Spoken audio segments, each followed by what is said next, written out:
You're listening to Soap Dirt, the latest in television entertainment news. Hey there, Y&R fans. Well, we are one day away from the kickoff of February sweeps, and I'm pretty thrilled to see what Young and the Restless has in store for us. There's a bunch of front burner action. We've got some romantic stuff coming. I'm kind of excited about all this. This is Belinda from Soap Dirt, and I've come up with 5 predictions for February sweeps. These are 5 things I would like to see happen.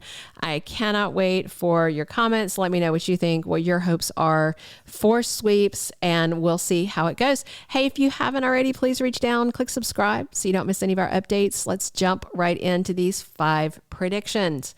Number 1, I would like to see this month, and I'm hoping to see this month, that Sally Spectra moves in with Adam Newman. She's been living at the GCAC for so long. It's insane. Who's paying that hotel bill? That's not a Motel 6. That's an expensive place. And she was jobless for most of it. Was Nick paying the bill? Nick's gone now. Now it's Adam. Adam's got an apartment. We've seen it. We've seen Sally there unpacking stuff. So I'd like to see Sally back there unpacking more stuff, her stuff this time. She needs to get out of that hotel. They need to get started in the next step on the relationship, because I need marriage and babies from them. But I think we need to start with them cohabitating under the same roof and her being out of the GCAC. We'll see how it goes, but that's my first prediction. My second Young and the Restless prediction is a romantic one as well. I hope to see Nick Newman and Sharon Newman sharing a kiss during February sweeps. They are finally both single. They are both kind of in the same place. They're in a good place. They're in a place where they could start a renewed romance. The only kid that's around in town that needs raising is Christian, and we never see that kid. He's going to be 19 and in boarding school next week, you know? But Sharon broke up with Chance, which is good. Nick broke up with Sally before she could walk out on him, but you know, at least he got to do the walking out. So they both did the breaking up, and now they can decide when they're ready to move on. They're spending a lot of time together. I feel like they've been, you know, setting this situation up, setting the foundation for it for months. And I think we might bear some fruit in February, maybe on Valentine's Day. You never even know. It is the most romantic day of the year. And other than May the 4th, if you're a Star Wars nerd like me. All right. So I think that they might smooch this month. That's what I'm hoping for. I want this chic romance to move forward. We need more of it. All right, my third prediction. Oh boy, he shouldn't do it. He should run the other way, but I think he's gonna. I predict that Nate Hastings is gonna hit the sheets with Audra Charles in February sweeps. This girl's all over the place. I just don't know if they don't know how to write for her. Her character is compelling. Audra is very smart. She's beautiful. She's sexy as heck. And, you know, she's very confident in herself. She's very sure of herself, but they don't seem to have a good plot for her. And I think the struggle is because, you know, she came in alone and then wound up attached to Tucker. And I don't think they really know how to write for Tucker either. He's such an interesting character, and they just haven't done a lot with him. So anyway, Audra is talking to Tucker again this week about them doing business. And he, of course, is interested in getting back in her underpants. She said no. She wants Nate in her bed. Tucker knows it. Nate knows it. She basically straddled him in her room the other day. And that guy does not have a lot of self-control. We know that about Nate. She's beautiful, and he's just a horn dog himbo, and he and Victoria aren't together. He's single as a Pringle, and I think they're getting ready to mingle. We'll see. My fourth prediction, I think Tucker McCall is going to be busted for gaslighting Ashley Abbott. I will say, I don't think there's any repercussions coming his way. Really, I don't know if gaslighting is against the law in France. And if it is, you would have to get him back over there to prosecute. I mean, fraud is against the law, but I don't think what he did to her is a criminal offense. I mean, it's a jerk thing to do.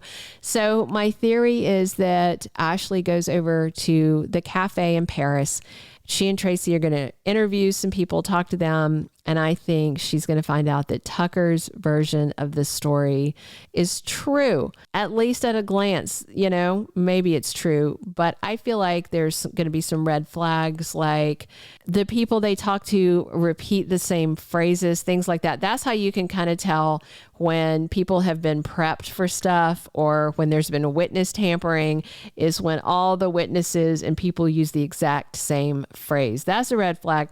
That's the kind of thing Tracy as a writer would notice. So I'm hoping she figures it out. I think Ashley and Tracy may come back vindicated with information to prove that Tucker lied and was messing with her head and really did have a temper tantrum in the cafe. I'm just not sure where that's going to get them. Well, even if Tucker went down to the police station and confessed to it, there's no crime. There's no crime. It's just a jerky thing to do to his wife, but he's a jerk. That being said, I love me some Trevor St. John, and I hope Tucker sticks around. All right, my fifth and final prediction for Y&R for February sweeps. This is an obvious one, but I think it's important to mention. I think Jordan Howard is going to try to kill Nikki and Victoria and Claire. I think she's going to try and take out 3 generations all at once. Jordan claims she's doing this for her sister Eve Howard. She and Eve weren't even that close because you remember Cole talked about how Jordan wasn't even around and that they didn't get along when he was growing up. She seems to have this fixation on Nikki because she thinks Nikki took Victor away from her sister Eve. Eve being crazy is the reason that Victor didn't wind up with her. And then Claire has betrayed Jordan and is choosing to be around Victoria. And so that's why I feel like those are the 3 main people that she may target this time, is the 3 women. But I also kind of suspect that Jordan would like to take out the whole Newman family, except for the 2 she doesn't care about, Abby and Adam, you know, the 2 that none of the Newmans care about either. So I am also wondering if Cole is going to play hero and he might wind up dead because he's kind of disposable. I feel like at this point they're keeping Cole around as an extra that can be killed off by Jordan in sweeps without it affecting the regular character canvas while still accomplishing a lot of dramatic effect. So I feel like Cole is like in the waiting room of a slaughterhouse waiting to be called in to be finished off. We'll see how it goes. I still hope Adam saves them all. I think that would be just desserts. We'll see how it goes. That's all my predictions that I have for February sweeps on Young and the Restless. Please drop your comments on what you'd like to see happen. Definitely subscribe if you haven't already, and please come back soon. We're here talking Y&R 7 days a week, and as always, it is Belinda from Soap Dirt.